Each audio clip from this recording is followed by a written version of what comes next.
Hey, what's up guys, Cheese Grater here, back with another Minecraft modding tutorial with Minecraft Forge. Today we're going to make a custom item and a custom block for our mod that we just set up in the previous episode. So, just to begin, we're going to go into the source main Java of our mod here, and we're going to go to example mod, and I think what we're going to do is we're going to keep all of this, but we want to rename this class to what we want to name our mod to. So I'm just going to rename mine to tutorial mod. And no spaces. We also want capitals on each separate word. That's the Java naming convention for classes. And we also want to rename this package as well, so we're going to refactor that. And we're just going to call this dev.cheesegrater.tutorial mod. I'm following the naming convention of so dev, since I'm a developer, a solo developer, my name Cheese Grater, and tutorial mod is my mod ID. And speaking of mod IDs, we need to set up our mod ID by changing this to whatever we want to name our mod. So my mod ID will be tutorial mod, but mod ID is different to a display name for your mod in that it has to be all lowercase. And that's very important, and also no spaces as well. Not only do we have to change the mod ID up here, we also have to change the mod ID under source main resources right here, right under meta-inf mods.toml. We have to change the mod ID in line 15 over here. We also want to change the display name just for personal preference. And we also want to change the description as well. So first I'm going to change the mod ID, tutorial mod. We also want to change the display name. This will be tutorial mod. And then also I want to change the authors to Cheese Grater. And credits can stay, everything else can stay. Description will also change as well. To hello. This is my description. We also want to change the mod ID here. So you'll see that this still says example mod, which is the default, but we're not calling it example mod. Our mod ID is tutorial mod. And we're not changing anything inside the dependencies down here. Just the title up here within the square brackets. Okay, perfect. And what this should do is this should run. But before we run it, we can actually delete a couple of things. So we don't need all of this. These extra methods, setup, do client stuff, and QMC, process MC, and all that. And thus we don't need anything in here. We also don't need anything in here. And we will leave this here. Okay. So once that's all done, let's test our mod and see if it shows up on Minecraft Forge. And it looks like it didn't work. Now, why is that? And everything worked. So now we can go into mods and check our mod here. It's got our mod ID and everything listed. So now that we've confirmed everything works, we can go and make our first item. So with items and blocks and anything in Minecraft Forge, what you have to do is you have to register them first, and then you also have to supply a texture and a block model in the case of a block, and an item model as well. So first things first, we're going to go into our resources, source main resources, and go into package. We're going to create a package right under resources, and we're going to call this assets dot our mod ID, so tutorial mod dot models. We're going to hit finish on that. We're also going to create another one called assets dot tutorial mod dot textures, I believe. And also we're going to create assets.tutorialmod.models.item, and also .block, and right under textures we'll do the same, .block, .item, and also we're going to make a .lang. So here are all the things that we need: a lang, a models, and right under models, block and item, textures package as well, with block and item as well. And once that's done, we're going to make a mod class, and we're going to do that right under a new package. We're going to call this dev.cheesegrater.item. And we're also going to create another one called dev.cheesegrater.block as well, just for later when we want to make a block. So with items first, we're going to make a class. So right-click, new class. And we're going to call this item cheese. And now item cheese needs to be extending off of Minecraft's existing item class. So we're going to type extends item. And then we're just going to hover over the red line and hit import. We're going to hover over this and add constructor. And instead of this constructor, we're going to delete what's inside the brackets up here. And then instead of super properties, we're going to do super new properties. And inside that, nothing. So it's just a blank item that doesn't do anything and has very default properties. And then I guess we can also do the same for, oh, we won't make a block yet. Okay, so we're going to head back to our main tutorial mod class, and it's probably a bad idea to register everything inside one class in the main mod class, but just for the sake of this tutorial, we're going to use the default supplied registry events static class here. And they've already supplied us with an onBlocks registry method, but we want to make a onItems registry method. So we're just going to copy and paste this method.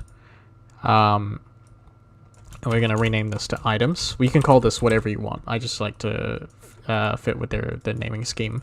So on items registry, and instead of block here, we're going to type item, and then hover over that, and import minecraft.item, net.minecraft.item. Once that's all done, we're actually going to register our item cheese.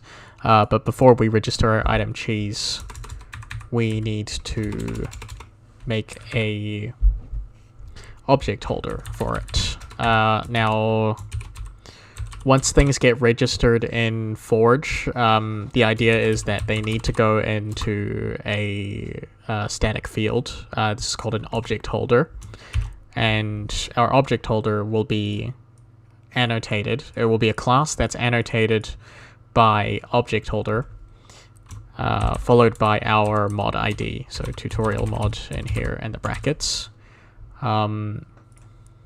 We are going to refactor everything, possibly in another episode, but for now we'll just leave everything here just to see if it works. So we're going to import object holder, by right-clicking and hitting import. I'm not sure why that doesn't work. Oh, yep, okay, there we go, that worked. So I'm just going to get rid of all the yellow lined imports, which mean that they aren't being used right now, just to tidy things up. Once our class is annotated with object holder, we're going to put an actual object holder inside. This will be holding the definition for our cheese item class. So this will be called public static final item cheese, and it will be named item underscore cheese. Or no, it will just be named cheese in uppercase, and this will be null. And we're going to import item cheese. And right down here, we're going to import item, because apparently I accidentally deleted that. And we're going to type in item registry event dot register or get registry dot register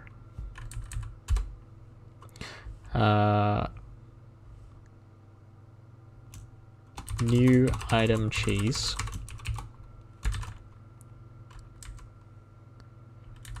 dot set registry name and our mod ID, which will be tutorial mod, and our name, the name for the item, which will be cheese.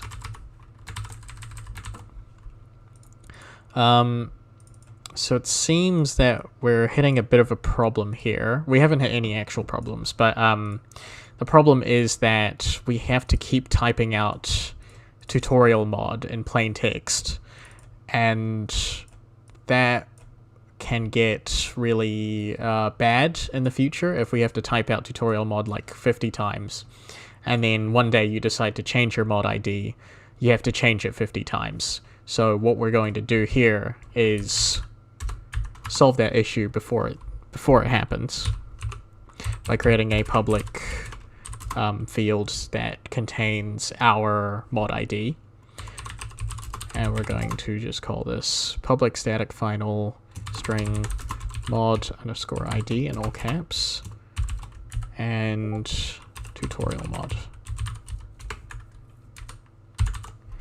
And now every time we reference tutorial mod, instead we're just going to reference tutorial mod dot mod ID instead.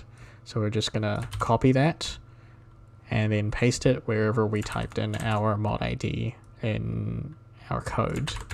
So they'll be there and there.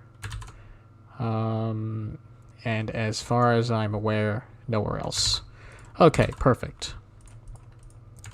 So this is now registered. This is registered.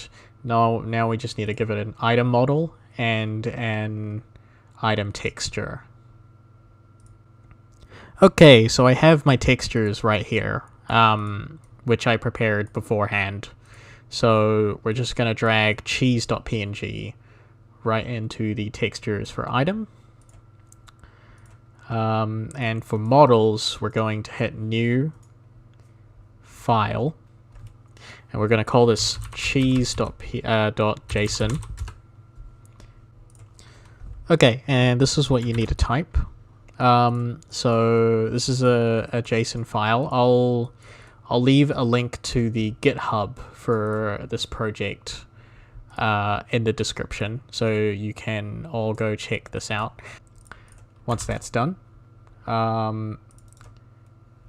we're just going to hit run. So Gradle tasks, run client. Oh, we're just going to make that all lowercase. Okay, everything seems to have worked perfectly, so we're just going to create a new world. Just going to delete these two, and then create a creative world, and test out if our cheese item has loaded correctly into the game. Okay, our Minecraft world is loaded.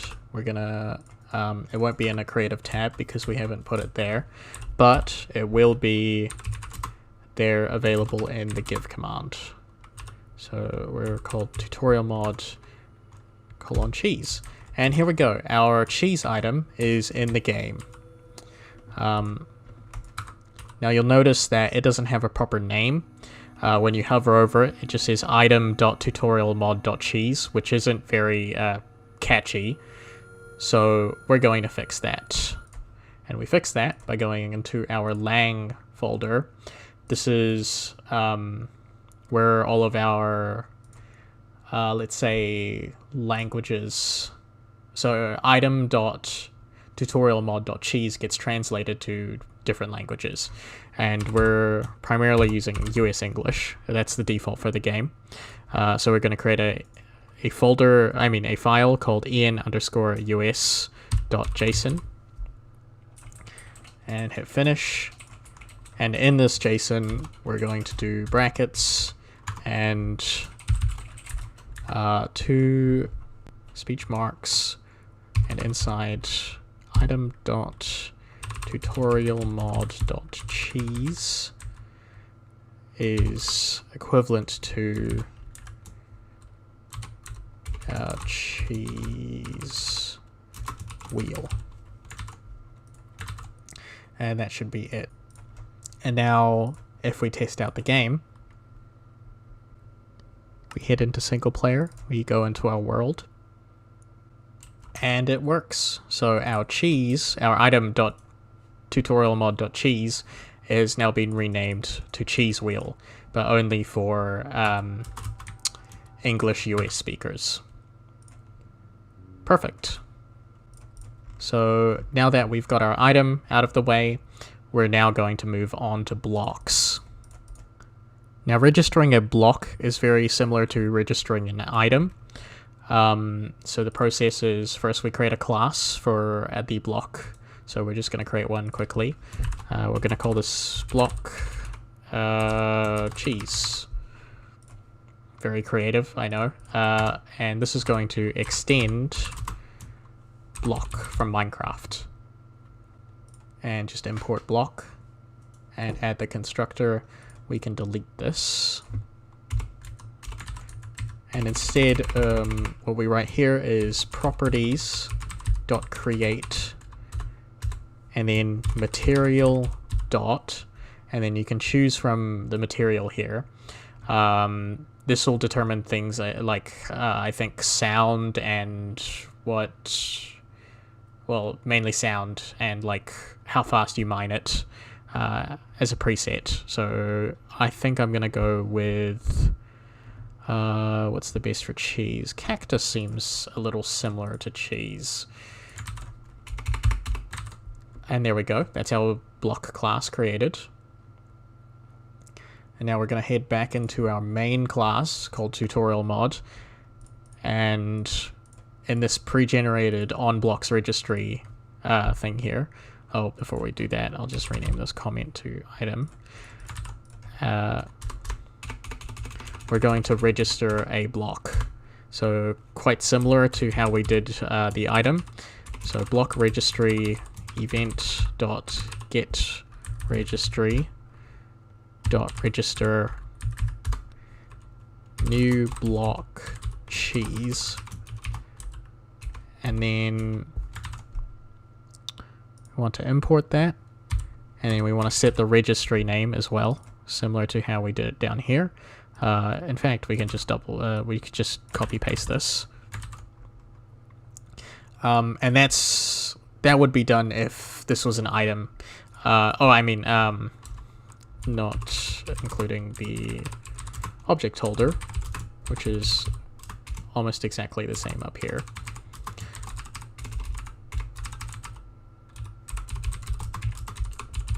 Now you can't name things the same item ID, so for this cheese block, I'm just going to call this cheese block instead of cheese.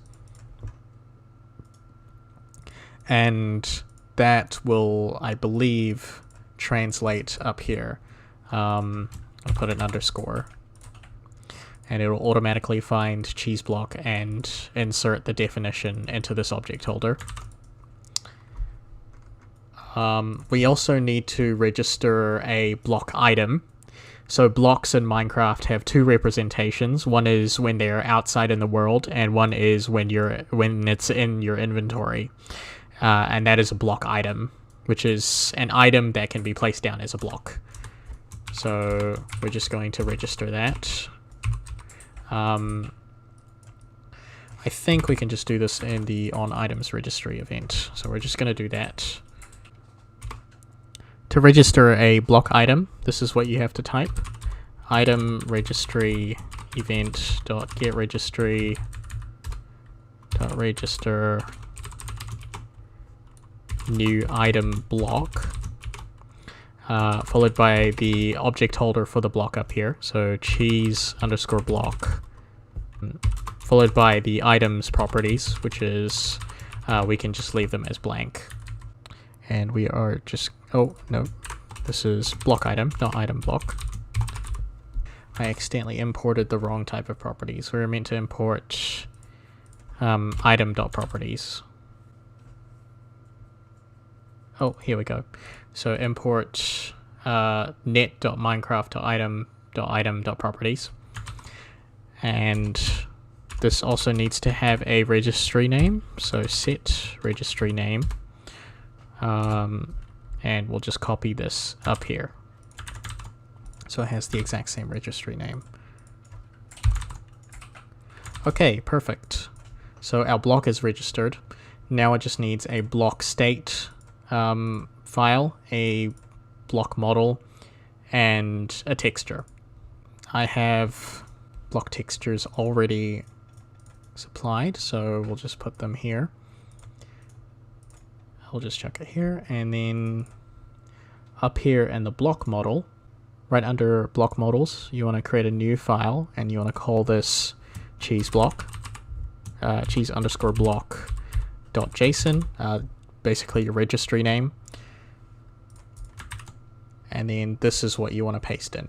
So the block follows a basic cube as a model, and then it searches for its texture right in block / cheese block. So we're just going to refactor that and put an underscore in the middle so that it recognizes it, and that should be it. We also need a block states package, so we're just going to hit new package, assets.tutorialmod.block states. So this is what determines what model the block is going to use and when. So just like a furnace has two states, which are lit and unlit, the block state for the furnace file will determine what model gets used for each state. So we're just going to hit new file, cheese underscore block dot JSON again. And then in here, what we want to paste is this. So we have a default variant which only uses one model. Perfect, and we'll close that, and that should be done for our cheese block. And just before we forget, we're also going to go into our language file and rename block.tutorialmod.cheese underscore block to, I'll put a comma there, to cheese block. And then finally, when we run everything, it should work. We should have a custom item and a custom block. And now we've launched the game, we'll head into single player. We'll head into our creative world that we created before to test our item. Let's give tutorial mod cheese block. And it doesn't work. So it only works in the inventory and nowhere else. I mean, no, it only works out in the world, but not in our inventory, and we will just quickly fix that. So we also need a item JSON for the block, so that it shows up in our inventory as an item. So all you have to do is just copy paste the block here, the block model from here to here, and it should work. So we're going to launch the game again. Our game is launched, so we'll just head into single player. One final test, hopefully. And there we go. It shows up in our inventory, and it shows up in the world, and you can build with it, and you can do whatever with it. Be sure to like and subscribe and comment what you want for the next video, and I will see you guys next week.